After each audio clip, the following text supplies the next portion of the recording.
प्रिय विद्यार्थियों, नमस्ते। नीति शतक की वीडियो श्रृंखला में आपका स्वागत है। मैं डॉक्टर सत्य मुदिता स्नेही, सहायक आचार्य संस्कृत, आज आपके सम्मुख एक बार पुनः उपस्थित हूँ। हम नीति शतक के 35 श्लोक पढ़ चुके हैं। आज हम 36 से 40 श्लोक पढ़ेंगे। इसमें हम मानसौर्य पद्धति का अध्ययन कर रहे हैं। आज मानसौर्य पद्धति का उपसंहार हो जाएगा और अंतिम श्लोक से अर्थ पद्धति भी शुरू होगी। तो देखिए, जो 36वां श्लोक है वो आर्या छंद में है। आर्या एक मात्रिक छंद है। स्क्रीन पर इसका लक्षण देखिए। यस्यापादे प्रथमे द्वादश मात्रास्तथा तृतीयपि अष्टादश द्वितीये चतुर्थ के पंचदश सा आरया चतुर्थ के पंचदश सा आरया सिंह शिशुरपि निपतति मदमलिनकपोलभित्तिषु गजेषु मदमलिनकपोलभित्तिषु गजेषु प्रकृतिरियं सत्त्ववतां न खलु वयस्तेजसो हेतु न खलु वयस्तेजसो हेतु। बहुत सरल श्लोक है, अन्वय पर ध्यान दीजिए। सबसे जो अंतिम पंक्ति है वह पहले मैं लेती हूँ।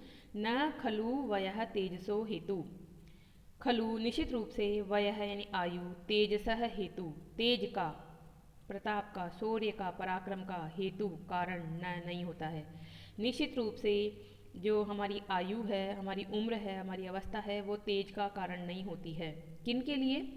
प्रकृति इयम सत्ववताम। इयम यानी यह है, सत्ववताम सत्वशाली जो लोग होते हैं, पराक्रमी जो लोग होते हैं, जो शौर्य और अभिमान को, अपने सम्मान को ही सब कुछ समझने वाले लोग होते हैं, उनके लिए प्रकृति इयम, यह स्वभाव ही है उनका, ये उनका स्वभाव ही होता है। यानी कि जैसे स्वभाव बचपन से ही हमें मिलता है, बदला नहीं जा सकता और उम्र के हिसाब से भी नहीं बदलता है।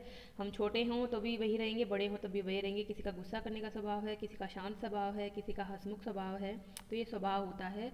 तो जो पराक्रमीशाली लोग होते हैं वो स्वभाव से ही, जन्म से ही उनमें ये गुण होता है कि वह प्रतापी होते हैं, पराक्रमी होते हैं। इसको एक उदाहरण के माध्यम से दिखाया है। किसका उदाहरण दिया है? शेर के बच्चे का उदाहरण दिया है। बच्चे का उदाहरण क्यों लिया? ताकि ये पता चल सके कि बचपन से ही जन्मजात ही उसमें पराक्रम का गुण होता है। तो सिंह शिशु अपि, रा का हो जाएगा विसर्ग, सिंह शिशु अपि निपतति मद मलिन कपोल भित्तिषु गजेषु।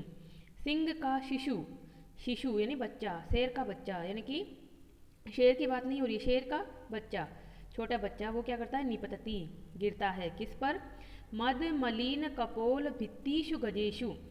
आपको ये पता है कि शेर जो है वो अपना शिकार स्वयं करके खाता है और वो हाथी का शिकार करता है। तो शेर तो हाथी का शिकार करता है, परंतु उसका छोटा बच्चा जो अभी थोड़ा बड़ा ही है, मतलब थोड़ा सा ही बड़ा हुआ है, पर शिकार करने लायक अवस्था उसकी हो गई है। अब वो अपनी माता पर यानी शेरनी पर निर्भर नहीं है, खुद शिकार करता है। तो वो शिकार के लिए किसको चुनता है? वो किसी बकरी को नहीं चुनता है, किसी खरगोश को नहीं चुनता है, किसी मेमने को नहीं चुनता है, वो भी चुनेगा हाथी को ही। खुद भले ही बच्चा है, परंतु उसने बच्चा रूप हाथी को नहीं चुना है, बड़े हाथी को चुना है। और बड़ा हाथी भी कैसा हाथी? मद मलिन कपोल भित्तिषु गजेषु। मद से मलिन हो गई है कपोल भित्तियाँ, कपोल यानी कनपट्टियों की, भित्ति यानी दीवारें, यानी कि जिसकी कनपट्टियों से मद बह रहा है, ऐसा जो हाथी है, यानी युवावस्था वाला हाथी, कोई वृद्ध हाथी नहीं है या कोई बच्चा हाथी नहीं है, बल्कि एक भरपूर युवक हाथी को चुनता है। छोटा जो शेर का बच्चा है वह भी उसको शिकार बनाता है, यानी कि उसको इस बात की परवाह नहीं कि मैं छोटा हूँ और सामने शेर, सामने हाथी है जो मेरे से कहीं गुना बड़ा है, क्या मैं इसका शिकार कर पाऊंगा, ऐसा उसके मन में नहीं आता। बस उसके मन में उसका जो जन्मजात स्वभाव, उसका पराक्रम है, वही उसके दिमाग में आता है और उसकी वजह से वह उस पर आक्रमण करके उसको अपना शिकार बनाने की कोशिश करता है। भले ही इसमें वह पूरा सफल ना हो, परंतु कोशिश वह अवश्य करता है और धीरे धीरे कोशिश करते हुए एक दिन फिर बाद में वह उसका पूर्णतः शिकार करके अपना पेट भरता है, उसी हाथी को अपना शिकार बनाता है। इस अवस्था में उसे कुछ चोट भी आती है तो भी वह सहन कर लेगा, परंतु वह समझौता नहीं करेगा। यही हम देख रहे हैं पिछले 8-10 श्लोकों से, यही पद्धति चल रही है, मानसौर्य पद्धति। तो देखिए, इसमें जो ये पंक्ति है, अंतिम पंक्ति, ये अर्थांतर न्यास अलंकार का उदाहरण बन जाएगी यहाँ, क्योंकि ये एक सुक्ति है। सुक्ति में सामान्य कथन है और श्लोक में कहे गए इस कथन का इससे समर्थन किया जा रहा है, तो यह अर्थांतर न्यास अलंकार है। अब यहाँ देखिए, ये जो भाव है, न खलु वह तेजसो हेतु हेतु, इसी भाव को व्यक्त करने वाली एक पंक्ति कालिदास ने कुमार संभव के पंचम सर्ग में दी है। जहाँ पर पार्वती तपस्या कर रही है और पार्वती की आयु बहुत कम है, परंतु उसकी तेज से प्रभावित होकर बड़े बड़े ऋषि मुनि उसे देखने आ रही हैं कि ये इतनी तपस्या, पंचांगनी तपस्या कैसे कर पा रही है। चार और अग्नियाँ और ऊपर की तरफ सूर्य की अग्नि को प्रज्वलित करके एकटक वो सूर्य को देख रही है, और जो बर्फ़ के पानी में खड़ा होकर जल में खड़ी हो रही है, वो बिल्कुल भोजन अन्न सब त्याग चुकी है और बिल्कुल निराहार रहकर वो तपस्या कर रही है। तो वहाँ पर भी एक पंक्ति आई है, वो पंक्ति आप यहाँ पर लिख सकते हैं, न धर्म वृद्धेषु वयः समीक्षते। धर्म वृद्धों में, जो धर्म वृद्ध हो जाते हैं, जो धार्मिक दृष्टि से ऊपर उठ जाते हैं, उनमें वयः न समीक्षते, आयु नहीं देखी जाती, यानी कि आयु से अब तुलना नहीं होगी, वो तो अपने कर्मों से ही बड़ी बन चुकी है। तो कर्म वहाँ पार्वती के संदर्भ में उदाहरण था, तो आप उस उदाहरण को बिल्कुल यहाँ कह सकते हैं कि कालिदास ने भी पंचम सर्ग में इसी प्रकार की एक सुक्ति का यूज़ करते हुए कहा है पार्वती के संदर्भ में कि न धर्म वृद्धेषु वयः समीक्षते। तो इसी प्रकार हमने यहाँ देखा, इससे हमें शिक्षा क्या मिलती है? इससे हमें शिक्षा ये मिलती है कि हमें अपने जो जन्मजात स्वभाव होता है पराक्रम का, इसका अच्छे गुणों को हमें नहीं त्यागना चाहिए, उनका उत्तरोत्तर बढ़ोतरी करनी चाहिए, और आयु की दृष्टि से सोचकर ये नहीं करना चाहिए कि अभी तो मैं बहुत छोटा हूँ, अभी तो मैं बहुत छोटी हूँ, मैं ये क्या कर सकती हूँ। नहीं, आप अगर सोचेंगे तो आप कर सकते हैं और अवश्य करेंगे। आर्या छंद है, काव्यलिंग अलंकार भी यहाँ है, हेतु और वाक्य पदार्थत्वे काव्यलिंगम उदाहरणम इसका उदाहरण है, क्योंकि यहाँ पर कारण कार्य के द्वारा इस उक्ति को स्पष्ट कहा गया है कि न खलु वयः तेजसो हेतु। अब देखिए इसमें कुछ ग्रामर देख लीजिए। तो ग्रामर की दृष्टि से यहाँ पर मिलेगा आपको प्रकृति ही इयम, इयम यानी कि हो जाएगा यहाँ पर विसर्ग संधि, प्रकृति ही इयम सत्ववताम, सत्व प्लस मतु प्रत्यय से बनेगा सत्ववत, और उसका षष्ठी विभक्ति बहुवचन में सत्ववताम बनेगा। फिर आगे देखिए मद मलिन कपोल भित्तिषु गजेषु, ये तो थोड़ा बड़ा समास बनेगा, तत्पुरुष समास बनेगा, परंतु आपको ये भी जानना चाहिए मदेन मलिनाः, मदमलिनः कपोलानां भित्तयः येषां तेषु मदमलिन कपोल भित्तिषु। गजेषु तो हाथी के लिए आ रहा है। फिर देखिए खलु एक अव्यय है जिसका मतलब होता है निश्चय होना। वयः और तेजसो, यहाँ पर विसर्ग संधि है, स का हो जाएगा विसर्ग, तो वयः तेजसो, तेजसो हो, यहाँ पर भी तेजस है, ये भी विसर्ग में परिवर्तित हो जाएगा। तो इस तरह से बहुत सरल इसमें ग्रामर है। अगले पद्य पर चलिए। अगला पद्य भी बहुत छोटा सा पद्य है, और छोटे से पद्य के द्वारा ही आपको बताया जा रहा है कि किस तरह से पराक्रम आपका स्वभाव होता है, तो आपको स्वभाव को अपनाना चाहिए। ये श्लोक जो हैं अनुष्टुप छंद में हैं। तो देखिए अनुष्टुप छंद का लक्षण क्या होता है। लक्षण यहाँ पे मैंने नहीं लिखा है जानबूझ के, क्योंकि अब तक ये लक्षण आपको याद हो जाना चाहिए, तो आप उसको रिवाइज करेंगे अपने दिमाग में, और फिर भी याद ना हो तो पूर्व के जो वीडियो हैं उनमें जाके इसका लक्षण आप देख सकते हैं। क्या था लक्षण? श्लोके षष्ठं गुरुगेयं सर्वत्र लघुपञ्चमं द्विचतुष्पादयोर्ह्रस्वं सप्तमं दीर्घं मन्नयो, सप्तमं दीर्घं मन्नयो। अनुष्टुप छंद में प्रत्येक पाद में 8-8 वर्ण होते हैं, तो पूरे 32 वर्ण हो जाते हैं। और अब देखिए इस श्लोक को हम इसी राग पे गाते हैं। मालती कुसुमस्येव द्वैर्गतिस्तो मनस्विना, मालती कुसुमस्येव द्वैर्गतिस्तो मनस्विना, मूर्धनि वा सर्वलोकस्य शीर्यते वन एव वा, शीर्यते वन एव वा। पूर्व जो वीडियो था उसमें भी इस तरह का, बिल्कुल इसी तरह का पद्य आया था। उसमें बस वहाँ क्या था, कुसुम स्तवकस्य इव, वहाँ था पुष्प का गुच्छा, वहाँ किसी भी पुष्प की बात की जा रही थी। यहाँ इस श्लोक में मालती कुसुम डाल दिया है, पर आप उसको बिल्कुल उसी तरह से समझ सकते हैं। तो देखो मालती कुसुमस्य इव, मालती पुष्प के समान, मालती नाम का एक पुष्प होता है उसके समान, इव यानी समान, उपमालंकार हो जाएगा यहाँ पर।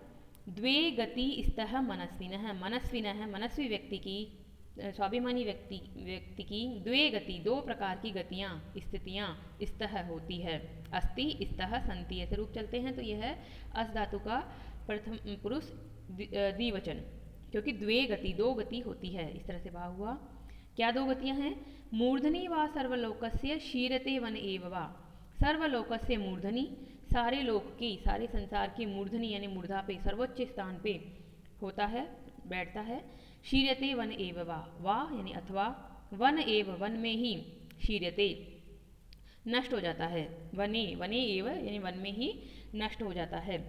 तो यहाँ पर क्या होगा कि मनस्वी व्यक्ति होते हैं, उनके कार्य, उनकी विचारधारा सभी लोगों के सर चढ़ के बोलती है, यानी कि उनकी विचारधारा सब जगह छा जाती है।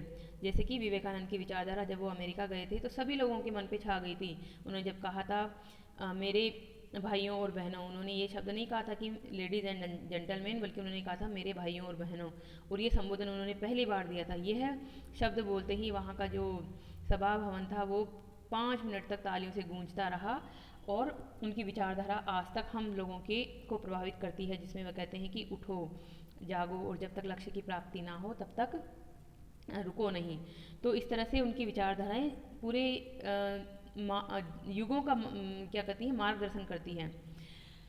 या फिर वो क्या करते हैं, कहीं बहुत से ऐसे महापुरुष भी होते हैं जो बिल्कुल प्रसिद्धि से रहित होकर, धन से रहित होकर कहीं अपने जीवन का वैसे ही मतलब जीवन को त्याग कर देते हैं। उनके मरने के बाद पता चलती है कि वो इतना बड़ा गणितज्ञ था या वह इतना बड़ा विद्वान था। तो ये भी एक समाज की हमारी विडम्बना ही है कि हम ऐसे महापुरुषों को खोजकर उनको उचित सम्मान नहीं दे पाते हैं। तो इसी तरह से पुष्प की उपमा के द्वारा यहाँ बताया गया है कि पुष्प की भी दो स्थितियाँ होती हैं, या तो वह सबसे ऊंचे स्थान पर यानी माथे पर माला के रूप में या गजरे के रूप में या भगवान की मूर्तियों पर पुष्प के रूप में चढ़ाया जाता है, या फिर वन में ही जहाँ पर वो उगा था, जिस डाली पर वो फूल खिला था वहीं पर खिल जाता है, कुछ दिनों तक उसे लगा रहता है और फिर गिरकर जमीन पर जीर्ण शीर्ण होकर नष्ट हो जाता है। तो इसी प्रकार से मनस्वी व्यक्तियों के पास दो ही रास्ते होते हैं बीच का, यानी कि कंप्रोमाइज का कोई रास्ता नहीं होता है। वह अपने सिद्धांतों से, अपने विचारधारा से कंप्रोमाइज़ नहीं करते हैं। जैसे कि सत्यवादी राजा हरिश्चंद्र थे, उन्होंने सत्य को अपनी विचारधारा, अपना मार्ग बना रखा था। उन्होंने उससे कभी वो समझौता नहीं किया, या तो वो राजा के रूप में प्रसिद्धि प्राप्त करे या फिर जब वो लास्ट में अपने जीवन को एक दास के रूप में एक इस तरह से बिताते हैं तो भी उन्हें कोई अफसोस नहीं होता। तो इस तरह से शौर्य जो लोग होते हैं, स्वाभिमानी जो लोग होते हैं, अपने स्वाभिमान की रक्षा के लिए बीच का मार्ग नहीं अपनाते। महाराणा प्रताप हमारे पास इसके जो हैं वो ज्वलंत उदाहरण हैं, हमारे देखे हुए उदाहरण है एक तरह से, जो हमारे राजस्थान में हर किसी की ज़बान पे होती है महाराणा प्रताप की गौरव गाथा। तो यहाँ पर देखिए अनुष्टुप छंद हो गया, उपमा अलंकार हो गया। क्यों? क्योंकि मनस्वी व्यक्ति की उपमा मालती पुष्प के साथ दी गई है, अतः उपमा अलंकार है। प्रस्फुटम सुंदरम साम्यम उपमेत्य विधीयते। प्रस्फुट यानी स्पष्ट और सुंदर, साम्य ही उपमा अलंकार कहलाता है। अब यहाँ पे ग्रामर देख लीजिए। मनस्विनः, मनस प्लस विनी प्रत्यय, पुंलिंग में, षष्ठी विभक्ति एक वचन में मनस्विनः। मालती कुसुमस्य इव, यहाँ पर आप संधि की दृष्टि से देख लीजिए तो कुसुमस्य इव बनेगा, तो अ प्लस ई बराबर एक, आद गुणा से गुण संधि हो गई और यहीं पर हमें इव मिलेगा जो कि उपमावाचक यहाँ पर शब्द दिया गया है। फिर देखिए सर्वेशाम लोकः सर्वलोकः, सभी का लोक, सभी लोगों का। फिर आता है आपका शीर्यते, शीर्यते में क्या है, श्री धातु और आत्मनेपद में यह है लट लकार प्रथम पुरुष एक वचन में। तो इस प्रकार से ग्रामर की दृष्टि से भी यह बहुत कम है ग्रामर, पर अच्छे श्लोक है, छोटे छोटे श्लोक हैं, आपके जीवन को बदल सकते हैं इन छोटे श्लोकों को अगर आप अपने जीवन में उतार ले तो। अब देखिए आगे क्या है, मानसौर्य पद्धति ही चल रही है अभी तक। मानसौर्य पद्धति में ही अब सूर्य के उदाहरण के द्वारा व्यक्ति को ये शिक्षा दी जा रही है कि आप सूर्य बनिए, सूर्य की तरह जलिए, सूर्य की तरह जब आप जलोगे तो आपका प्रकाश सब ओर फैलेगा और आपका ही नाम अजर अमर हो जाएगा। तो देखिए इसमें भी अनुष्टुप छंद है। अनुष्टुप छंद में वही लक्षण है, श्लोके षष्ठम गुरुगेयम सर्वत्र लघु पंचमम द्विचतुष्पादयोर्हस्वं सप्तमं दीर्घं मन्नयो, सप्तमं दीर्घं मन्नयो। एकेनापि हि सूरेण पादाक्रान्तं महीतलम्, एकेनापि सूरेण पादाक्रान्तं महीतलम्। क्रियते भास्करेणेव परिस्फुरिततेजसा, क्रियते भास्करेणेव परिस्फुरिततेजसा। तो देखिए बहुत सरल श्लोक है, पढ़ते ही आपको अर्थ आ गया होगा। एकेन अपि ही सूरेण पादाक्रांतम महीतलम, एकेन अपि एक ही, सूरेण सूर्य के द्वारा, पराक्रमी पुरुष के द्वारा, महीतलम ये मही का तल, ये पृथ्वी का तल, संपूर्ण पृथ्वी, पादाक्रांतम, पाद यानी पैर से, आक्रांतम यानी आक्रांत कर ली जाती है, यानी व्याप्त कर ली जाती है, यानी कि सारी पृथ्वी पर छा जाता है वह एक ही सूरवीर। एक ही सूरवीर काफ़ी है इस धरती पर, अगर वह सूर है तो, प्रतापी है तो अब नीचे वाली लाइन के लिए देखेंगे, क्रियते भास्करेण इव परिस्फुट तेजसा। इव शब्द आ गया इसमें भी उपमा अलंकार है। भास्करेण इव, भास्कर के समान यानी सूर्य के समान, परिस्फुट तेजसा, परिस्फुरित बहुत स्फुरित जो हो रहा है, बहुत प्रखर, बहुत ज़्यादा तेज यानी प्रकाश सूर्य से युक्त, तो ये इसका विशेषण बन जाएगा पहले सूर्य का। तो प्रखर सूर्य से, प्रखर तेज से युक्त सूर्य के समान, एकेन अपि सूर्यण, अकेले एक सूर्य के द्वारा ही, एकमात्र एक वीर के द्वारा ही संपूर्ण धरती, संपूर्ण पृथ्वी, पादाक्रांतम, पाद, पाद शब्द के यहाँ दो मीनिंग लेने पड़ेंगे। सूर्य के संदर्भ में हो जाएगा किरण, इसका अर्थ, क्योंकि सूर्य अपनी किरणों से सारी पृथ्वी पर छा जाता है। और दूसरा अर्थ लेना पड़ेगा पैर, जो कि सूर्य के अर्थ में आएगा, यानी वीर पुरुष के अर्थ में आएगा कि अपने पैरों से, यानी जहाँ जहाँ वो जाता है अपनी वीरता की छाप छोड़ता हुआ जाता है। तो इस प्रकार से उससे संपूर्ण पृथ्वी उसके प्रताप से, उसके प्रभाव से जो है प्रभाव से युक्त हो जाती है, उसका प्रभाव सब जगह छा जाता है। तो यहाँ हम यही देख रहे हैं कि उपमा अलंकार है, क्योंकि सूर्यवीर की उपमा सूर्य के साथ दी गई है तो उपमा अलंकार है। और श्लेष अलंकार है, क्यों? क्योंकि यहाँ पर पाद शब्द में दो अर्थ निकलता है, एक शब्द का यूज करके दो अर्थ इसके निकाले गए हैं, एक अर्थ किरण, दूसरा अर्थ चरण यानी पैर। तो श्लिष्टई पदई अनेकार्थाभिधाने श्लेष इष्यते, श्लिष्ट पदों के द्वारा यानी चिपके हुए पदों के द्वारा, एक ही पद के द्वारा अनेक अर्थ बताए जाते हैं। तो यहाँ दो अर्थ बताए गए हैं, इसलिए यहाँ पर हो गया आपका श्लेष अलंकार भी। तो अब इसमें ग्रामर की दृष्टि से आप देख लीजिए, पादई आक्रांतः, आक्रांतम पादाक्रांतम, पाद यानी पैरों के द्वारा, आक्रांत यहाँ तृतीय तत्पुरुष समास है। समास की दृष्टि से तो तृतीय तत्पुरुष, संधि की दृष्टि से क्या हुआ, पाद प्लस आक्रांतम, सवर्ण दीर्घ संधि भी यहाँ पर है। तो एक ही शब्द में संधि भी हो सकती है और समास भी हो सकता है। सबसे पहले शब्द पे ध्यान दीजिए, एकेन आपी, एकेन प्लस अपी, यहाँ पर भी सवर्ण दीर्घ संधि, अ प्लस अ बराबर आ, एकेन अपी। फिर आगे क्या है, क्रियते, क्रियते में कौन सी धातु है, क्री धातु से लट लकार प्रथम पुरुष एक वचन, परंतु ये कौन से वाला है, आत्मनेपदे वाले रूप में, ये लबते लबेते लबंते जैसे चलते हैं वैसे। भास्करेण इव, यहाँ पर गुण संधि भी है, क्योंकि भास्कर, भास्करेण प्लस इव, तृतीया एक वचन है भास्करेण में, तो रामेण के समान, और इव यहाँ पर अ प्लस ई बराबर ए, आद गुणा से गुण संधि भी है। परिस्फुरित, परिस्फुरित में क्या है, परि उपसर्ग स्फुर धातु है और त प्रत्यय से परिस्फुरित बनेगा। आक्रांतम ऊपर देखा था, उसमें क्या धातु है, आ उपसर्ग है, क्रम धातु है और त प्रत्यय है, तो आक्रांतम बना। फिर देखते हैं हम और क्या देखें, सारा हो गया। इस परिस्फुट तेजसा को आप समास की दृष्टि से भी ध्यान रख पाएँ तो परिस्फुरितम तेजो यस्य स, परिस्फुट तेज और तेन परिस्फुरित तेजसा, बहुव्रीहि समास इसमें बन जाएगा। तो इस प्रकार से ये पद्य भी बहुत सरल पद्य हैं। आज हमारे छोटे छोटे पद्य हैं, तो आज हमें कम समय लगेगा रोज की अपेक्षा, फिर भी हम इसको कर लेंगे। तो अब ये जो है अगला जो श्लोक है 39वां श्लोक, ये है मानसौर्य पद्धति का अंतिम श्लोक है। जो पुस्तक मेरे हाथ में है उस पुस्तक के अनुसार निर्णय सागर प्रेस से प्रकाशित है ये पुस्तक। तो इसका ये जो क्रम है, वैसे क्रम ऊपर नीचे कहीं भी हो सकता है, क्योंकि ये जो नीति शतक है उसकी इतनी प्रतियां उपलब्ध होती है कि इसका क्रम श्लोकों का बहुत अस्त व्यस्त है। और ये एक मुक्तक काव्य, तो मुक्तक काव्य में क्या होता है कि जहाँ श्लोक लिखा है वहीं उसका अर्थ संपूर्णता को प्राप्त कर लेता है। उसके लिए क्रम की कोई वो नहीं है कि वो कहाँ होगा, अपने आप में एक श्लोक संपूर्ण अर्थ को व्यक्त करता है। इसमें जो पद्धतियाँ व्यक्त की गई हैं ये भी एक संग्रह की दृष्टि से की गई है कि सारे वीरता वाले श्लोक एक जगह, सारे जो अर्थ पद्धति में आएगा कि सारे धन की प्रशंसा करने वाले श्लोक एक जगह, तो ये सिर्फ एक सुविधा की दृष्टि से बनाई गई है पद्धतियाँ। तो आज हम मानसौर्य पद्धति का उपसंहार करके अगले पद्य से अर्थ पद्धति भी शुरू कर देंगे। तो देखिए इस श्लोक को, वंशस्थ तिलका वसंत तिलका छंद में है ये। तो लक्षण क्या है, उक्ता वसंत तिलका तब जा जगौग, उक्ता वसंत तिलका तब जा जगौग, लज्जा गुणोग जननी जननीमिव स्वाम। लज्जा गुणोग जननीं जननीमिव स्वाम। अत्यंत शुद्ध हृदयामनुवर्तमानाम्। अत्यंत शुद्ध हृदयामनुवर्तमानाम्। तेजस्विन सुखं तेजस्विन सुखं असूनपि संत्यजन्ति। सत्यव्रतव्यसनिनो च पुनः प्रतिज्ञां। सत्यव्रतव्यसनिनो च पुनः प्रतिज्ञां।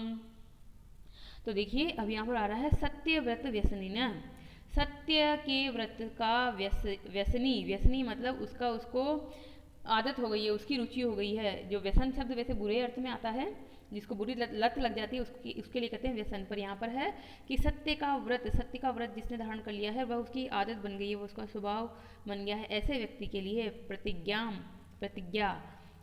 न मतलब प्रतिज्ञा को संत्यजंती नहीं त्यागता है। किसको त्याग देता है? तो फिर तेजस्विनः तेजस्वी व्यक्ति सुखम सुखपूर्वक असूनपि असुओं को असून का मतलब था प्राणों को भी संत्यजंती त्याग देता है। सत्यव्रत व्यसनिनी पुनः प्रतिज्ञा न प्रतिज्ञा को नहीं त्यागता है। तो सत्यव्रत को अपनाने वाला, सत्यव्रत में रुचि रखने वाला तेजस्विनः तेजस्वी लोग असून यानी प्राणों को भी सुखपूर्वक संत्यजंती छोड़ देते हैं। किंतु अब किंतु के बाद ऊपर वाली दोनों लाइनों को अब लेंगे हम अर्थ। माता से यहाँ तुलना की गई है। माता के दो विशेषण बताकर उसको प्रतिज्ञा के विशेषणों पर घटा रहे हैं। तो देखिए किंतु वे लोग क्या करते हैं? लज्जा गुणोक जननीम इव स्वाम अत्यंत शुद्ध हृदयाम अनुवर्तमानाम जननीम इव, यहाँ जुड़ेगा जननीम इव। तो पुनः यानी फिर से अत्यंत शुद्ध हृदयाम, अत्यंत शुद्ध हृदय वाली। किसके लिए आ रहा है? ये माता के लिए आ रहा है। माता बहुत अत्यंत शुद्ध हृदय वाली होती है, क्योंकि माता कभी को माता नहीं होती। अपने पुत्र के लिए उसका हृदय शुद्ध ही रहता है। वह अगर डांटती फटकारती भी है तो माता का हृदय बहुत शुद्ध रहता है, बहुत पवित्र रहता है। बच्चे की भलाई के लिए ही वह सब कुछ कर रही होती है। तो अत्यंत शुद्ध हृदयाम हृदय वाली और अनुवर्तमानाम अनुकूल आचरण करने वाली, अनुकूल आचरण करती है बच्चे की भलाई के लिए, बच्चे के हित में। जो माँ है वो हमेशा अनुकूल आचरण करने वाली होती है। ऐसी माँ जननीम इव, जननी मतलब जो आपको जन्म देती है, तो जननी अर्थात माता के समान। अब विशेषण दूसरे उस पर घटेंगे प्रतिज्ञा पे। लज्जा गुणोग जननीम, लज्जा आदि गुणों के ओग यानी समूह को, लज्जा गुण लज्जा आदि गुणों के ओग यानी समूह को जननी उत्पन्न करने वाली। यहाँ इस जननी शब्द का अर्थ है उत्पन्न करने वाली। दो जननी शब्द यूज हुआ है, पीछे वाले जननी शब्द का अर्थ है माता, पहले वाले जननी शब्द का अर्थ है उत्पन्न करने वाली। तो लज्जा आदि गुणों के समूह को उत्पन्न करने वाली अपनी प्रतिज्ञा को न संत्यजंती नहीं छोड़ते हैं, न तजंती नहीं छोड़ते हैं। तो आप इसमें इस संत्यजंती को आप दो जगह ले सकते हैं। ऊपर आएगा सुखम संत्यजंती और नीचे आ जाएगा प्रतिज्ञाम न त्यजंती, यानी प्रतिज्ञा को वो नहीं छोड़ते हैं। क्यों नहीं छोड़ते हैं? क्योंकि उनकी प्रतिज्ञा, उनका जो है, जैसे एक आपने सुक्ति सुनी होगी, रघुकुल रीत सदा चली आई प्राण जाई पर वचन न जाई। ये जो सुक्ति है ये बिल्कुल यहाँ पर सटीक बैठती है। उनकी क्या होता है? रघुकुल वाले जो लोग होते हैं उनकी प्राण चले जाए पर अपने वचन के पालन से वो पीछे नहीं हटते हैं। जैसे राम ने वचन के पालन के लिए वनवास भी झेला, और इसी तरह से सत्यवादी राजा हरिश्चंद्र ने इतने दुख उठाए परंतु अपने प्राण अपने वचनों से पीछे नहीं हटे। वो लोग जिन्होंने जो प्रण ले लिया था, जो प्रतिज्ञा कर ली थी, जो वादा कर लिया था, उसको उन्होंने अपने प्राणों को देकर भी निभाया। तो इसी प्रकार से जो पराक्रमी व्यक्ति होते हैं वो अपनी प्रतिज्ञा के लिए अपने प्राणों की भी आहुति दे देते हैं। पराक्रमी जो ये मानसौर्य पद्धति का अंतिम श्लोक है, तो यहाँ पर एक तरह से ये कहा जा रहा है कि आपको अपने मान सम्मान की रक्षा के लिए अगर अपने प्राण को भी दाव पे लगाना पड़े तो भी लगा देना चाहिए। अपनी प्रतिज्ञा के पालन से, अपने वचन के पालन से नहीं हटना चाहिए, क्योंकि वचन पालन ही आपका स्वभाव है और इसी से आपकी प्रशंसा होगी और यही आपका धर्म है एक तरह से करना। वसंत तिल का छंद है, उपमा अलंकार है। क्यों उपमा अलंकार है? क्योंकि प्रतिज्ञा को माता के समान बताया गया है यहाँ पर। और जैसे हम अपनी माता को किसी भी स्थिति में नहीं छोड़ सकते, उसी प्रकार से हमें अपने प्राणों की आहुति देकर भी उस प्रतिज्ञा की रक्षा करनी चाहिए, उसका कभी साथ नहीं छोड़ना चाहिए। जब तक हमारा जीवन रहे तब तक अपने माँ बाप की भी सेवा करनी चाहिए हमें, और इसी तरह से अपने प्रतिज्ञा का पालन भी करना चाहिए, यानी कि अपनी शपथ का, अपने वचनों का पालन करना चाहिए। असु शब्द जो है यहाँ पर असून, असून शब्द में आप एक बात जान लीजिए, असु शब्द का मतलब प्राण होता है, पर ये नित्य बहुवचनांत शब्द है, इसलिए इसमें असून आया है बहुवचन में, द्वितीय विभक्ति बहुवचन। संत्यजंती, इसलिए इसके साथ क्रिया लगी हुई है बहुवचन की, संत्यजंती। और उपमालंकार हो गया। अब आप देख लीजिए व्याकरण की दृष्टि से, तो व्याकरण हम इसमें क्या देखेंगे, सबसे पहले देखिए लज्जा गुणोख जननी, लज्जा रूपी गुणों के समूह को उत्पन्न करने वाले, गुण प्लस ओग, गुणोग वृद्धि संधि यहाँ पर। जननीम इव, जननीम प्लस इव, यहाँ पर तो जो हुआ है वर्ण संयोग हुआ है, इव यहीं से निकलेगा, इससे उपमावाचक ये शब्द बनेगा। अत्यंत शुद्ध हृदयाम अनुवर्तमानाम, ये सब स्त्रीलिंग के शब्द हैं जो कि जननी के विशेषण बन रहे हैं, इसलिए क्योंकि नीचे प्रतिज्ञा शब्द है वो भी स्त्रीलिंग में है, तो जननी भी स्त्रीलिंग में, इसलिए कवि ने इसी प्रकार की उपमा यूज की यहाँ पर कि दोनों पे सटीक बैठ जाए। तेजस्विनः, तेजस्विनी शब्द कैसे बनता है, तेजस प्लस विनी प्रत्यय से बनता है, पुंलिंग प्रथमा विभक्ति बहुवचन में तेजस्विनः। सुखम असून अपि, यहाँ पर भी वर्ण संयोग है। सन त्यजंती, सम उपसर्ग त्यज धातु और लट लकार प्रथम पुरुष बहुवचन, सन त्यजंती। सत्यव्रत व्यसनिनः, इसको समझ लीजिए, व्यसनिनो, नो का हो जाएगा विसर्ग, व्यसनिनः। और समास की दृष्टि से क्या बनेगा, सत्यव्रत व्यसन प्लस इनी, इनी लगा के पहले बनाइए, सत्यव्रत व्यसनिनः, तो सत्यव्रत व्यसनिनः हो गया ये।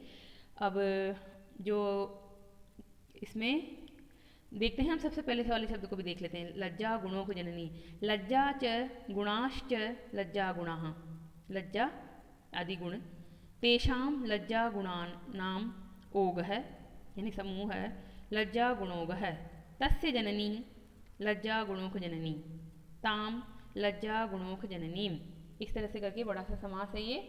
तो अच्छा श्लोक है, प्रतिज्ञा पालन करना चाहिए। प्रतिज्ञा पालन को हमें, जिस तरह से हम अपनी माता का पालन करते हैं, अपनी माता की देखरेख करते हैं, उसी तरह से हमें अपनी प्रतिज्ञा की देखरेख करनी चाहिए और उसे नहीं छोड़ना चाहिए। अब देखिए, आज से हम नई एक अर्थ पद्धति शुरू कर रहे हैं। अब तक हमने 3 पद्धतियाँ पढ़ ली हैं, कौन कौन सी, मूर्ख पद्धति, विद्वत पद्धति, मानसौर्य पद्धति, और आज हम चौथी पद्धति अर्थ पद्धति का श्री गणेश कर रहे हैं। अर्थ यानी संपत्ति, पद्धति यानी मार्ग। संपत्ति को जो सब कुछ मानते हैं उनके लिए कैसा मार्ग होता है, वो क्या अपने जीवन में करते हैं धन के प्रति, तो उनके लिए ये है। इस पद्धति को सुनने से पहले आप ये जान लीजिए कि इसमें जो बात आएगी वो ये नहीं कर रहे हैं आपको भर्तृहरि कि सब कुछ धन को ही मान लेना चाहिए। वो पहले, इससे पहले आपको विद्युत पद्धति बता चुके हैं, मानसौर्य पद्धति बता चुके हैं, तो उसके बाद अब अर्थ पद्धति बताई है। यानी कि यहाँ पर जो कवि ने जिस क्रम से इसको प्रस्तुत किया है उसका भी एक महत्व है कि अगर आपको, क्योंकि संसार में भांति भांति के लोग हैं, मान को अगर मानने वाले लोग थी तो मान को ही सब कुछ मानेंगे, पर कुछ लोग संसार में ऐसे भी होते हैं जो धन को ही सब कुछ मानते हैं, उनके लिए धन ही सब कुछ है, तो उनके बारे में भी कवि कहना चाहता है कि सुन लीजिए वो लोग भी कैसे हैं।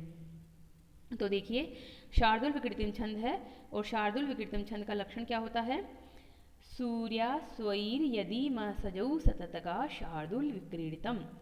ये 19 वर्णों वाला एक छंद है जिसमें 12 और 7 प्रयति होती है। कितनी बार मैं बता चुकी हूँ, ये भर्तृहरि का बहुत ही लोकप्रिय छंद है, तो इसको हम गा लेते हैं। सूर्या स्वैर्यदि म सजौ सततगा शार्दुल विक्रीडितम्, सूर्या स्वैर्यदि म सजौ सततगा शार्दुल विक्रीडितम्, जातिर्यातुरसातलं गुणगणस्तस्याप्यधो गच्छतु, शीलं शैलतटात्पतत्वविजन सन्दय्यतां वहनिना, शौर्ये वैरिणि वज्रमासु निपतत् त्वर्थोऽस्तु न केवलम्, येनैकविना गुण प्राया समस्ताई में, प्राया समस्ताई में। अंतिम पंक्ति पर ध्यान दीजिए। येन एकेन विना गुणाः तृणलव प्रायः समस्ताः इमे। जिस एक के बिना, येन एकेन बिना, जिस एक के बिना, समस्तः गुणाः, इमे समस्तः गुणाः, ये सारे गुण, प्रायः प्रायः, तृणलव, तृण तिनके के, लव यानी तुच्छ तिनका, छोटा सा तिनका, लव यानी होता है सूक्ष्म छोटा, छोटे से तिनके के समान हैं, उसके बराबर हैं। तो देखिए यहाँ पर नीचे वाली लाइन के द्वारा कहा जा रहा है कि जिस एक चीज के बिना ये सारे गुण ही तिनके के समान है, तो कौन सी वो चीज है? अर्थः तु अर्थोस्तु न केवलम। तृतीय पंक्ति का उत्तरार्ध देखिए, पीछे वाला हिस्सा देखिए। निपततु अर्थस्तु न केवलम। अर्थः अर्थ, धन संपत्ति, पैसा, नह हमें, केवलम केवल मात्र, अस्तु हो जाएं, हमारे पास तो केवल एकमात्र पैसा ही हो, रुपया ही हो, जिस एक के बिना ये सारी संसार की चीज़ें तुच्छ तिनके के समान है, कुछ भी नहीं है। तो इस प्रकार से यह है। अब देखिए यहाँ पर जितने भी और दूसरे गण हैं और दूसरी चीज़ें हैं, गुण हैं, उन सबको किस तरह से कवि क्रमशः कहता जा रहा है कि और चीज़ें कहाँ चली जाए। बहुत अच्छी कहने की शैली है ये, जैसे हम बोलचाल की भाषा में यूज़ करते हैं। तो देखिए यहाँ पे जातिर्यातु रसातलम। जाति, जाति यानी जो जाति, ब्राह्मण, क्षत्रिय, वैश्य, शूद्र, छोटा बड़ा, जिस तरह से हम बोलते हैं, तो वो यातु चली जाए, रसातलम रसातल में चली जाएं। रसातल कहाँ होता है? तो आपने जाना होगा कि 14 प्रकार के लोग होते हैं, उनमें 7 लोग ऊपर की तरफ हैं और 7 लोग नीचे की तरफ हैं। तो नीचे की तरफ के लोग जो होते हैं अतल, वितल, सुतल, तलातल, रसातल, महातल और पाताल, इस तरह से 7 लोग होते हैं। पाताल सबसे नीचे होता है। तो यहाँ पर रसातल कहा जा रहा है। रसातल एक तरह से 5वां तल हुआ। जहाँ हम हैं भूमि से नीचे की ओर जाएंगे तो 7 तल आएंगे, तो वहाँ पर 5वां तल आएगा रसातल। तो कवि ने क्या कहा कि जाति रसातल में चली जाए। रसातल का भावार्थ आप क्या लेंगे यहाँ पर कि नीचे की ओर चली जाए, यानी कि जैसे कहते हैं ना, जाति जाए भाड़ में या जाति जाए पाताल में। तो सामान्य अर्थ में पाताल पर हमें पता है कि पाताल से पहले ही रसातल आ जाता है, तो जाति को रसातल में भेजा, जाति जाए रसातल में। फिर क्या करें? गुण गणः तस्य अपि अधः गच्छतु। गुण गणः, गुणों का समूह, तस्य अपि उससे भी, अधः नीचे, गच्छतु चला जाए, उससे भी किससे? ये जहाँ जाति को बैठाया, जाति को कहाँ बैठाया उन्होंने? रसातल में। अब रसातल से नीचे की तरफ कौन से तल हुए? तो 2 तल हुए, महातल और पाताल। तो चाहे तो महातल में भेज दो, चाहे पाताल में भेज दो, यानी कि गुणों के समूह को उससे भी नीचे भेज दो, वो चली जाएं। शीलम शैल तटात पततु। शीलम, शील चरित्र, शैल तटात, शैल यानी चट्टान के, चट्टान जो होती है पर्वत का, तटात उसके किनारे से, पततु गिरा दें, चरित्र को ले जाएं पर्वत पे और वहाँ पे उससे नीचे गिरा दें, चोटी से नीचे गिरा दें, पततु यानी गिरा दें। अभिजनः संदह्यताम वहनीना। अभिजन, अभिजन होना, कुलीन होना, अच्छे कुल में पैदा होने वाला होना। वहनीना, अग्नि के द्वारा, संदह्यताम जला दिया जाए। यहाँ पर कर्मवाच्य का रूप है, तृतीय में चल रही है वहनी शब्द, तृतीय विभक्ति एकवचन। तो कुलीनता को, अच्छे कुल में उत्पन्न होने को वहनी के द्वारा जला दिया जाए। शौर्य वैरिणी वज्रम आसु निपततु। शौर्य वैरिणी, शौर्य, शौर्य यानी पराक्रम, और वो पराक्रम कैसा है? तो उसको गाली के रूप में कह रहा है कि वैरी, वैरी रूप, शत्रु रूप शौर्य पर वज्रम, वज्र, आसु शीघ्र ही, निपततु गिर पड़े। वज्र गिर पड़े यानी कि वज्र से उसका भी नाश हो जाए। वज्र आपको पता है इंद्र का अस्त्र का नाम है। तो शत्रु रूप जो शौर्य है उससे भी वज्र गिर पड़े, यानी कि वो भी नष्ट हो जाए, वज्र के द्वारा नष्ट कर दिया जाए। निपततु, ये सब नष्ट हो जाए तो फिर क्या चाहिए? वही आपको कवि कह रहा है। तो जो व्यक्ति जो अर्थ को ही सब कुछ मानता है, वो व्यक्ति क्या कह रहा है? अर्थस्तु नह केवलम। नह यानी हमें तो, ये जो अस्म शब्द का वैकल्पिक रूप है, हमारे लिए तो, नह यानी हमारे लिए तो, केवलम केवल, अर्थ, अर्थ ही हो जाए, तू यानी बचा रहे। ये न एकेन बिना, जिस एक के बिना, जिस एक के बिना, जिस एक धन के बिना, गुणाः तृणलव प्रायः, गुणाः यानी कि सारे गुण, समस्तः इमेह समस्तः गुणा, ये सारे गुण, तृणलव प्रायः तिनके के समान ही है। यहाँ पर कहने का भावार्थ क्या है? भावार्थ यह है कि आपके पास अगर धन नहीं है और आप ऐसे व्यक्ति हैं जो धन को ही सब कुछ मानते हैं, तो फिर आपके लिए धन ही सब कुछ है। आपको न जाति की परवाह होगी, न गुणों की परवाह होगी, न आप चरित्र की सोचेंगे, न आप अपने कुल की सोचेंगे, और ना आप पराक्रम करेंगे। बस आप धन को सब कुछ मानने वाले व्यक्ति हैं, तो आपको धन को ही सब कुछ मानेंगे। और कुछ लोग संसार में ऐसे होते हैं जिनके लिए धन ही सब कुछ होता है, तो कवि उन्हीं की एक तरह से स्वभाव को यहाँ प्रकट करने के लिए अब आगे के श्लोकों में धन की प्रशंसा के में ही कुछ श्लोक कहेंगे। और वर्तमान के संदर्भ में ये देखें तो ऐसा यह है भी कि 90% व्यक्ति तो धन को ही सब कुछ मानते हैं। उनके लिए कोई जाति महत्व नहीं रखती। अगर आप धनी हैं तो आप सब कुछ हैं, और चाहे आप छोटी जाति के चाहे बड़ी जाति के हैं, आप कैसे भी हैं, काले गोरे कैसे भी हैं, आप सब चलेगा, पर धनी हो हैं तो आपकी सब पूजा करेगा, क्योंकि बाप बड़ा ना भैया, सबसे बड़ा रुपया, ये कहावत तो है ही। तो इस तरह से ये है वह उन लोगों के लिए श्लोक जो धन को ही सब कुछ मानते हैं। तो ये नीति शतक है, तो उन लोगों के लिए ये इस तरह से बता दिया जा रहा है कि आप धन को ही मानते हैं तो ठीक है, धन को ही मानिए। और जो लोग पीछे वाले श्लोकों में आया था कि पराक्रम को सब कुछ मानते थे, पराक्रम को मानिए। और विद्वान लोग अपने ज्ञान को ही मानते हैं, तो उनके लिए ज्ञान ही सब कुछ होता है। तो यहाँ पर हर एक पद्धति में जब कहा जाएगा तो उसको बहुत ही जिस तरह का संसार में देखा है कवि ने, उसी तरह का कहा जा रहा है। क्योंकि भर्तृहरि स्वयं भी राजा थे, तो उन्होंने खुद भी देखा था कि किस तरह से लोग बाग धन की पूजा करते हैं या धन को ही सब कुछ मानते हैं। परंतु हमें क्या करना है, हमें बैलेंस करना है, अपनी सद्बुद्धि का प्रयोग करते हुए चलना है कि क्या धन सब कुछ है, तो नहीं, धन सब कुछ नहीं होता। अपने विवेक का प्रयोग करते हुए हमें धन को अपना साधन बनाना चाहिए। हमें धन का दास नहीं बन जाना चाहिए, यानी कि धन हमारी आवश्यकता पूर्ति के लिए हो, हम धन को अपने जीवन के लिए कमाएं, न कि अपने जीवन को धन के लिए खपा दें। तो ये शिक्षा आपके लिए है।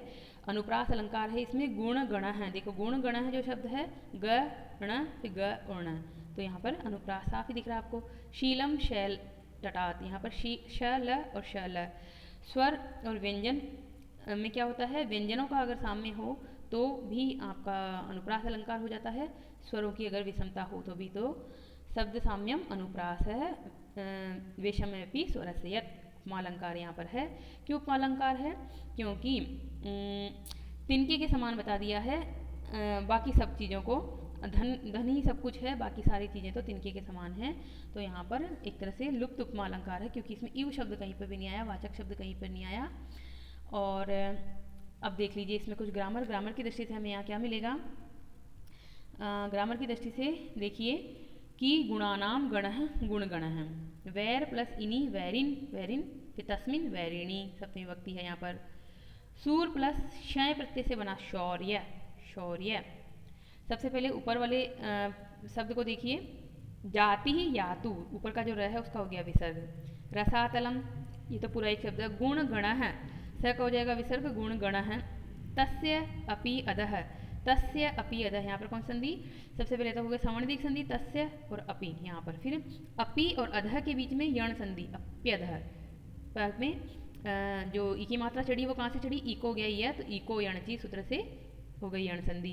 गच्छतु जो शब्द है वो गम धातु से लोट लकार प्रथम पुरुष एक वचन का शब्द, गच्छतु, यातु, पततु, निपततु, इस तरह से यहाँ पर सब जगह लोट लकार के प्रयोग आए हैं। बस एक संदेह्यताम शब्द को आपको ध्यान रखना पड़ेगा, ये भी लोट लकार का ही है, परंतु ये है निजंत प्रयोग है, कर्मवाच्य में प्रयोग है। सम उपसर्ग दह धातु कर्मवाच्य में संदेह्यताम। फिर देखिए आगे, शौर्य वैरिणी हो गया। शौर्य और वैरिणी दोनों में सप्तमी विभक्ति एक वचन है। वज्रम आसु निपतत्व अर्थो स्तु, यहाँ पर समझिए निपततु, तु यहाँ पर भी इको रणची से हो गया उको व, तो निपततु अर्थः, यहाँ अर्थ स को हो जाएगा विसर्ग और अर्थ हो तु न केवलम येन एकेन। अब यहाँ पर देखिए सबसे लास्ट में यहाँ पर है वृद्धि संधि, येन एकेन बिना, जिस एक के बिना, वृद्धि संधि हो गई येन एकेन। गुणाः तृण लव प्रायः, गुणाः स को फिर से विसर्ग, गुणाः तृण लव प्रायः समस्ताइमिंग। तो इस प्रकार से बहुत ही अच्छा श्लोक है और अर्थ पद्धति की शुरुआत हो चुकी है। कल हम इस पद्धति को जारी रखेंगे आगे। आप जितना भी पढ़ाया जा रहा है उसका रिवीजन कीजिए। आपको वीडियो आप ये चैनल पहली बार देख रहे हैं तो इसको सब्सक्राइब कर लीजिए, ताकि आगे के वीडियो आपको आसानी से तुरंत प्राप्त होते रहें। क्योंकि अगर आपको पहली बार में ये वीडियो कहीं से भी मिला होगा, सोशल मीडिया के माध्यम से, व्हाट्सएप से, कहीं से भी, तो ज़रूरी नहीं है कि अगली बार जो भी आपको कोई भेजे तो वह आपको सारे वीडियो भेजता रहे। आप स्वयं इसको एक बार सब्सक्राइब कर लेंगे तो जो भी इस चैनल पर डाला जाएगा वो आपको डालते ही आपके पास नोटिफिकेशन पहुँच जाएगा। इसलिए आप इसको सब्सक्राइब कर लीजिए और बेल आइकन को दबा लीजिए। और अगर आपको वीडियो अच्छा लगता है तो लाइक भी कर दीजिए, इससे हमारा भी प्रोत्साहन होता है। और जब ये इसको ज़्यादा से ज़्यादा लाइक मिलते हैं तो ये वीडियो जो है क्वालिटी में ऊपर की तरफ आता है और स्वतः ही ये आपको दिखने लगता है उसमें यूट्यूब में। तो ये हो जाएगा। और चूँकि नीति शतक हम पढ़ रहे हैं और हमने पढ़ लिया है कि जो ज्ञान है, विद्या है, वो ऐसा धन है कि जो जितना बांटोगे उतना ही बढ़ेगा। तो ये विद्या रूपी धन है, इसको आप जितना बांटेंगे उतना बढ़ेगा। आप इसको एक बार पढ़ने के बाद में अपने छोटे बहन भाइयों को पढ़ा सकते हैं, इससे आपका भी पक्का होगा। और इस वीडियो को भी आप आगे शेयर और फॉरवर्ड कर सकते हैं, इससे जो है ये ज्ञान जो है सारे अपने जो भी इससे लाभान्वित हो सकने वाले लोग हैं उनके पास पहुंच जाएगा। तो आप अपने सहपाठियों को तो कम से कम अवश्य भेजें, मित्रों को और अन्य लोगों को भेजते हैं तो ये आपकी जो है वो आपके ऊपर निर्भर करता है। वैसे इसमें जितने भी कहे जा रही है बातें वो सिर्फ परीक्षा के लिए उपयोगी नहीं है बल्कि ये जीवन के लिए भी उपयोगी है। इसलिए आप इसे जीवन में अपनाइए और इससे लाभान्वित होइए। धन्यवाद।